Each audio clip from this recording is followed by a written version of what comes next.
O Senhor esteja convosco. Ele está no meio de nós. Proclamação do Evangelho de Jesus Cristo segundo Mateus. Glória a vós, Senhor. Naquele tempo, dirigindo-se para a sua terra, Jesus ensinava na sinagoga, de modo que ficavam admirados, e diziam: de onde lhe vem essa sabedoria e esses milagres? Não é ele o filho do carpinteiro? Sua mãe não se chama Maria, e seus irmãos não são Tiago, José, Simão e Judas? E suas irmãs não moram conosco? Então, de onde lhe vem tudo isso? E ficaram escandalizados por causa dele. Jesus, porém, disse: um profeta só não é estimado em sua própria pátria e em sua família. E Jesus não fez ali muitos milagres, porque eles não tinham fé. Meus irmãos e irmãs, palavra da salvação. Glória a vós, Senhor. Podem sentar-se um instante. A nossa liturgia de hoje nos fala de algo que para mim é muito bonito. É o fato de nós reconhecermos a Deus, em primeiro lugar, como nosso Pai. Deus que acolhe a cada um de nós, olha por cada um de nós, percebe a nossa existência como uma semente, uma boa semente a ser plantada ou plantada neste mundo, percebe a cada um de nós como alguém em melhora, em potencial. Deus assim nos vê. Nós, às vezes, temos uma visão equivocada de Deus. Às vezes, nem sempre, mas às vezes temos. Às vezes criamos um Deus que, na verdade, não existe, só existe na nossa cabeça. Às vezes criamos um Deus meio vingador, um Deus que sempre pensa naquelas faltas que eu fiz lá quando eu era criança, um Deus que me acompanha em todas as minhas infelicidades apenas, procurando um momento exato de me punir de alguma maneira. Então, às vezes, esta é uma visão que nós lançamos a Deus e colocamos nele, e muito difícil de alguém tirar isso da nossa cabeça. Por maior formação que nós tenhamos, às vezes ainda esta ideia persiste. Porém, o contrário não é verdadeiro. Deus sempre tem uma visão completamente diferente de nós. Deus nos vê, como eu disse antes, como alguém que melhora potencialmente, a cada dia, a cada instante. Deus não nos vê como nós achamos que Ele nos vê, como aquela pessoa ruim às vezes. Por isso, hoje, na primeira sexta-feira do mês, que é para mim um dos dias memoráveis na nossa liturgia, e a nossa leitura de hoje do Evangelho foi tão precisa, tão bonita, porque fala de uma realidade, né, que todos nós às vezes já temos uma reflexão sobre isto, sobre os irmãos e irmãs de Jesus. Sabemos que naquele tempo dava-se por uma questão de parentesco, não é? Não por ser irmão de sangue. Mas a grande reflexão não está vinculada a isso, não. Para mim, uma das referências da nossa liturgia de hoje, neste caso, trazendo essa reflexão para o coração de Jesus, é assim. Vocês notaram que as pessoas estavam entendendo muito bem e gostando das palavras de Jesus. Elas tinham uma ideia sobre aquele homem que estava falando para elas e achavam como as suas palavras são bonitas, são interessantes. Como ele fala e nós entendemos as suas palavras. Depois, como elas ficaram sabendo que Jesus era dali, o Evangelho diz assim, que elas ficaram escandalizadas. E a grande pergunta que eu faço para vocês, você que está em casa, que acompanha a nossa Santa Missa, para vocês que estão aqui, para mim também, em primeiro lugar, será que às vezes eu não transfiro isto para os meus relacionamentos? Por exemplo, às vezes eu consigo me dar muito bem com algumas pessoas, acredito naquilo que as pessoas dizem, tenho uma expectativa em relação àquela pessoa, mas às vezes vem alguém e diz uma coisa mínima, um erro daquela pessoa. Eu já mudo e me escandalizo com aquela pessoa. Porque eu passo a não ver aquela pessoa por tudo aquilo de bom que ela me falou ou me fez. Eu passo a olhar por aquela pessoa por apenas um detalhe que ela tenha feito de ruim, por um erro, por um pecado, por uma falta. E eu me escandalizo com aquela pessoa. E aí, para mim, por que isso é importante? Eu gostaria de frisar isto.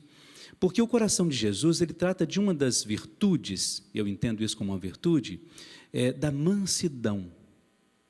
O coração de Jesus, ele coloca dentro do meu coração a questão da mansidão. A mansidão é a capacidade de olhar as pessoas na sua fragilidade e não tecer nenhum tipo de julgamento sobre ela. Mesmo que eu saiba que as suas fragilidades, às vezes recorrentes, a pessoa insiste em determinado momento da sua vida naquelas fragilidades. A mansidão é quando eu não consigo olhar a pessoa a partir desta ótica. Eu consigo olhar essa pessoa como se eu tivesse um sentimento de compaixão muito apurado, e eu passo a olhar para aquela pessoa, independente daquilo que ela tenha feito. Imaginem vocês, se Jesus olhasse para Maria Madalena com o nosso olhar hoje, com a nossa humanidade. Imagina se Jesus olhasse para Zaqueu, com o nosso olhar, aquele homem pecador, ladrão, corrupto. Como seria o olhar de Jesus se ele olhasse a partir de mim? E assim sucessivamente. E aí, quando a gente retoma a leitura nesta festa do Sagrado Coração de Jesus, neste dia, o melhor, em que nós lembramos com muito carinho, a minha preocupação é justamente esta. Nós, às vezes, perdemos tanto tempo em relação à graça de Deus e não absorvemos esta graça de Deus, porque falta justamente esta sensibilidade em relação às virtudes que o coração de Jesus me apresenta ou nos apresenta, e nós perdemos o referencial.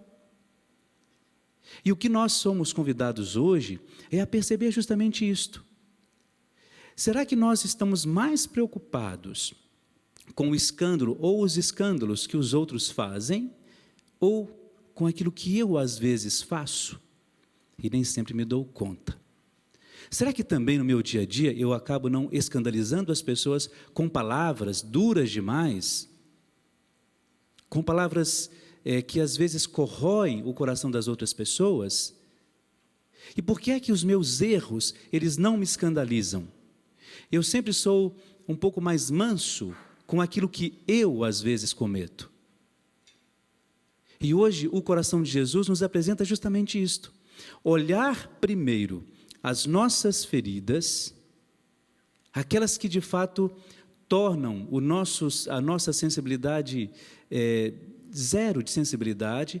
Todas as vezes quando as nossas feridas nos atrapalham nos nossos relacionamentos com as pessoas, olhar e tentar sanar estas feridas, para depois olhar para o coração de Jesus, dizendo: agora sim, sabendo das minhas mazelas, das minhas mesquinhez, eu posso pedir ao Senhor compaixão de mim. Mesmo trabalhando muito bem esta questão no nosso coração, nós não temos o direito de julgar alguém pelos seus erros, pelas suas infidelidades. Nós não somos juízes de ninguém. E aí, para mim, entra a reflexão central da nossa liturgia de hoje. Somos convidados a nos assemelhar cada vez mais ao coração de Jesus. E todas as vezes que nós ouvimos isto, nós temos que nos questionar sobre isto. Quando é que de fato eu vivo as virtudes do coração de Jesus? Quando é que na minha vida comum, no meu cotidiano, eu acabo apresentando às pessoas este coração de Jesus? E sabe por que eu pergunto isto? Porque às vezes nós perdemos muito, mas muito tempo da nossa vida julgando, às vezes caluniando, às vezes desconstruindo a imagem que alguém tem diante dos outros. Perdemos tempo em alimentar raivas e rancores. Perdemos tempo em olhar muito mais aquilo que as outras pessoas estão fazendo do que acrescentar espiritualmente aquilo que me conduz até Deus e aquilo que me permite a salvação. E quando a gente tem um coração, eu diria, manso e humilde, como a nossa própria espiritualidade do coração de Jesus nos apresenta, a gente não tem essas referências. A gente começa a buscar a Deus de uma outra maneira, sabendo, olha, a experiência que eu fiz desse amor misericordioso é a mesma experiência que eu quero que a outra pessoa faça. E que eu busque ser para outra pessoa o testemunho que ela espera de mim. Porque às vezes nós nos esquecemos que o nosso testemunho, a nossa palavra salva alguém. A nossa maneira de nos comportar diante das pessoas, com a nossa língua, com o nosso comportamento, com o nosso corpo, isso salva alguém. Isso pode salvar alguém.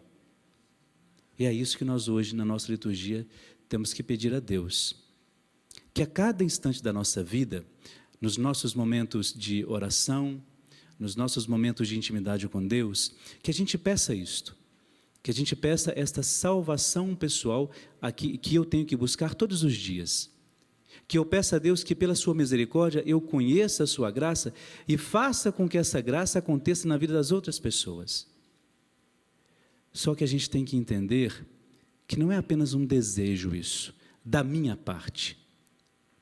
Isso é uma vontade de Deus. Deus quer que isso seja uma realidade em mim. Por isso, se nós temos a oportunidade e o privilégio de celebrar todas estas primeiras sextas, que a gente apresente a Deus isto. Quais são os caminhos de santidade que eu ando buscando? Quais são os caminhos de santidade que eu ando deixando para aquelas pessoas que vêm depois de mim? O que é que eu tenho preparado para as pessoas para que elas façam um belo encontro de intimidade com Deus? Será que eu estou sendo o caminho, de fato, que as pessoas necessitam para esse encontro de verdade com o próprio Deus, a partir da espiritualidade do coração de Jesus? Será que eu estou entendendo que eu sou este canal, ou sou intermediário, até mesmo pela oração intercessor, não como o santo dos altares, mas aquela pessoa que se preocupa com o outro, e coloca o outro nas minhas orações, e procura fazer com que o outro, a partir dessa minha intercessão na oração, conheça e encontre a Deus. Este é o convite que eu faço a vocês, vocês que estão aqui, você que está em casa, um convite também que eu faço a mim mesmo, refletir um pouco sobre essas virtudes do coração de Jesus, que nós sabemos tanto da nossa cabeça, mas que às vezes tem uma dificuldade muito grande de descer até o nosso coração. Então, por isso, hoje, pense nisso, ou peça isso a Deus. Quando você que está aqui hoje for comungar, apresente na Eucaristia isto. Que a sua oração hoje na Eucaristia seja uma oração para a sua conversão. Não peça a conversão do outro hoje, não. Peça a Deus que converta o seu coração e a sua vida. Você que está em casa, que comunga espiritualmente nesse momento conosco, aliás, no momento da Eucaristia, peça isso também a Deus, que você possa viver plenamente a sua conversão. Louvado seja o nosso Senhor Jesus Cristo. Para sempre seja louvado.